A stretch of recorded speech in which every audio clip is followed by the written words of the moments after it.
بسم اللہ الرحمن الرحیم۔ النساء، زمانہ نزول اور اجزاء مضمون۔ یہ سورت متعدد خطبوں پر مشتمل ہے جو غالباً 3 ہجری کے اواخر سے لے کر 4 ہجری کے اواخر یا 5 ہجری کے اوائل تک مختلف اوقات میں نازل ہوئے ہیں۔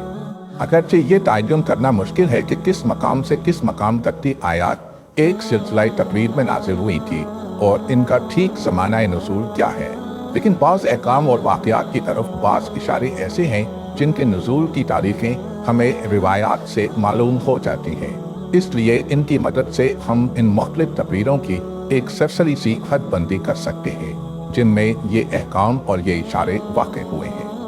مثلاً ہمیں معلوم ہے کہ وراثت کی تقسیم اور یتیموں کے حقوق کے متعلق ہدایات جنگ احد کے بعد نازل ہوئی تھی، جبکہ مسلمانوں کے 70 آدمی شہید ہو گئے تھے، اور مدینہ کی چھوٹی سی بستی میں اس حادثے کی وجہ سے بہت سے گھروں میں یہ سوال پیدا ہو گیا تھا کہ شہداء کی میراث کس طرح تقسیم کی جائے اور جو یتیم بچے انہوں نے چھوڑے ہیں ان کے مفاد کا تحفظ کیسے ہو۔ اس بنا پر ہم قیاس کر سکتے ہیں کہ ابتدائی 4 رکوع اور 5ویں رکوع کی پہلی 3 آیتیں اسی زمانے میں نازل ہوئی ہوں گی۔ روایات میں صلاۃ خوف یعنی عین حالت جنگ میں نماز پڑھنے کا ذکر ہمیں غزوہ ذات الرقاع میں ملتا ہے جو 4 ہجری میں ہوا۔ اس لیے قیاس کیا جا سکتا ہے کہ اسی کے لگ بھگ زمانے میں وہ خطبہ نازل ہوا ہوگا جس میں اس نماز کی ترتیب بیان کی گئی ہے۔ مدینے سے بنی نذیر کا اخراج ربیع الاول 4 ہجری میں ہوا، اس لیے غالب گمان یہ ہے کہ وہ خطبہ اس سے پہلے قریبی زمانے ہی میں نازل ہوا ہوگا، جس میں یہودیوں کو آخری تنبیہ کی گئی ہے کہ ایمان لے آؤ قبل اس کے کہ ہم چہرے بگاڑ کر پیچھے پھیر دیں۔ پانی نہ ملنے کی وجہ سے تیمم کی اجازت غزوہ بنی المصطلق کے موقع پر دی گئی تھی جو 5 ہجری میں ہوا، اس لیے وہ خطبہ جس میں تیمم کا ذکر ہے اسی سے متصل عہد کا سمجھنا چاہیے۔ شان نزول اور مباحث۔ اس طرح بحیثیت مجموعی سورہ کا زمانہ نزول معلوم ہو جانے کے بعد ہمیں اس زمانے کی تاریخ پر ایک نظر ڈال لینی چاہیے تاکہ سورہ کے مضامین سمجھنے میں اس سے مدد لی جا سکے۔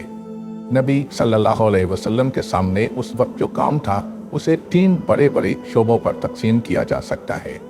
ایک اس نئی منظم اسلامی سوسائٹی کا نشو و نما جس کی بنا ہجرت کے ساتھ ہی مدینہ طیبہ اور اس کے اطراف و جوانب میں پڑ چکی تھی، اور جس میں جاہلیت کے پرانے طریقوں کو مٹا کر اخلاق، تمدن، معاشرت، معیشت اور تدبیر مملکت کے نئے اصول رائج کیے جا رہے تھے۔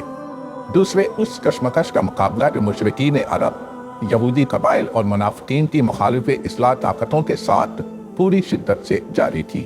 تیسرے اسلام کی دعوت کو ان مزاحم طاقتوں کے الرغم پھیلانا اور مزید دلوں اور دماغوں کو مسخر کرنا۔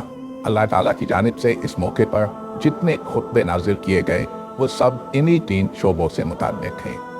اسلامی سوسائٹی کی تنظیم کے لیے سورہ بقرہ میں جو ہدایات دی گئی تھیں، اب یہ سوسائٹی ان سے زائد ہدایات کی طالب تھی، اس لیے سورہ نساء کے ان خطبوں میں زیادہ تفصیل کے ساتھ بتایا گیا کہ مسلمان اپنی اجتماعی زندگی کو اسلام کے طریق پر کس طرح درست کریں۔ خاندان کی تنظیم کے اصول بتائے گئے، نکاح پر پابندیاں عائد کی گئیں، معاشرت میں عورت اور مرد کے تعلقات کی حد بندی کی گئی، یتیموں کے حقوق معین کیے گئے، وراثت کی تقسیم کا ضابطہ مقرر کیا گیا، معاشی معاملات کی درستی کے متعلق ہدایات دی گئی، خاندی جھگڑوں کی اصلاح کا طریقہ سکھایا گیا، تعزیری قانون کی بنا ڈالی گئی، شراب نوشی پر پابندی عائد کی گئی، طہارت و پاکیزگی کے احکام دیے گئے۔ مسلمانوں کو بتایا گیا کہ ایک صالح انسان کا طرز عمل خدا اور بندوں کے ساتھ کیسا ہونا چاہیے۔ مسلمانوں کے اندر جماعتی نظم و ضبط قائم کرنے کے متعلق ہدایات دی گئیں۔ اہل کتاب کے اخلاقی و مذہبی رویے پر تبصرہ کر کے مسلمانوں کو متنبہ کیا گیا کہ اپنی ان پیشرو امتوں کے نقش قدم پر چلنے سے پرہیز کرے۔ منافقین کے طرز عمل پر تنقید کر کے سچی ایمانداری کے مقتضیات واضح کیے گئے اور ایمان و نفاق کے امتیازی اوصاف کو بالکل نمایاں کر کے رکھ دیا گیا۔ مخالف اصلاح طاقتوں سے جو کشمکش برپا تھی اس نے جنگ احد کے بعد زیادہ نازک صورت اختیار کر لی تھی۔ احد کی شکست نے اطراف و نواح کے مشرک قبائل، یہودی ہمسایوں اور گھر کے منافقوں کی ہمتیں بہت بڑھا دی تھی اور مسلمان ہر طرف سے خطرات میں گھر گئے تھے۔ ان حالات میں اللہ تعالیٰ نے ایک طرف پرجوش خطبوں کے ذریعے سے مسلمانوں کو مقابلے کے لیے ابھارا اور دوسری طرف جنگی حالات میں کام کرنے کے لیے انہیں مختلف ضروری ہدایات دی۔ مدینے میں منافق اور ضعیف الایمان لوگ ہر قسم کی خوفناک خبریں اڑا کر بدحواسی پھیلانے کی کوشش کر رہے تھے۔ حکم دیا گیا کہ ہر ایسی خبر ذمہ دار لوگوں تک پہنچائی جائے اور جب تک وہ کسی خبر کی تحقیق نہ کرنے اس کی اشاعت کو روکا جائے۔ مسلمانوں کو بار بار غزوات اور سریوں میں جانا پڑتا تھا اور اکثر ایسے راستوں سے گزرنا ہوتا تھا جہاں پانی فراہم نہ ہو سکتا تھا۔ اجازت دی گئی کہ پانی نہ ملے تو غسل اور وضو دونوں کی بجائے تیمم کر دیا جائے۔ نیز ایسے حالات میں نماز مختصر کرنے کی بھی اجازت دی گئی اور جہاں خطرہ سر پر ہو وہاں صلاۃ خوف ادا کرنے کا طریقہ بتایا گیا۔ عرب کے مختلف علاقوں میں جو مسلمان کافر قبیلوں کے درمیان منتشر تھے اور بسا اوقات جنگ کی لپیٹ میں بھی آ جاتے تھے، ان کا معاملہ مسلمانوں کے لیے سخت پریشان کن تھا۔ اس مسئلے میں ایک طرف اسلامی جماعت کو تفصیلی ہدایات دی گئیں اور دوسری طرف ان مسلمانوں کو بھی ہجرت پر ابھارا گیا تاکہ وہ ہر طرف سے سمٹ کر دارالاسلام میں آ جائیں۔ یہودیوں میں سے بنی نذیر کا رویہ خصوصیت کے ساتھ نہایت معاندانہ ہو گیا تھا اور وہ معاہدات کی صریح خلاف ورزی کر کے کھلم کھلا دشمنان اسلام کا ساتھ دے رہے تھے اور خود مدینے میں محمد صلی اللہ علیہ وسلم اور آپ کی جماعت کے خلاف سازشوں کی جال بچھا رہے تھے۔ ان کی اس روش پر سخت گرفت کی گئی اور انہیں صاف الفاظ میں آخری تنبیہ کر دی گئی۔ اس کے بعد ہی مدینے سے ان کا اخراج عمل میں آیا۔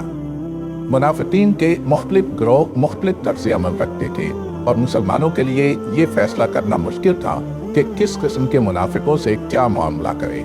ان سب کو الگ الگ طبقوں میں تقسیم کر کے ہر طبقے کے منافقوں کے متعلق بتا دیا گیا کہ ان کے ساتھ یہ برتاؤ ہونا چاہیے۔ غیر جانبدار معاہد قبائل کے ساتھ جو رویہ مسلمانوں کا ہونا چاہیے تھا اس کو بھی واضح کیا گیا۔ سب سے زیادہ اہم چیز یہ تھی کہ مسلمان کا اپنا کیریکٹر بے داغ ہو، کیونکہ اس کشمکش میں یہ مٹھی پر جماعت اگر جیت سکتی تھی تو اپنے اخلاق فاضلہ ہی کے زور سے جیت سکتی تھی۔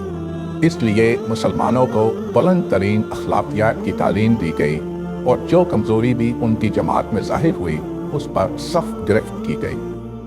دعوت و تبلیغ کا پہلو بھی اس سورہ میں چھوٹنے نہیں پایا ہے۔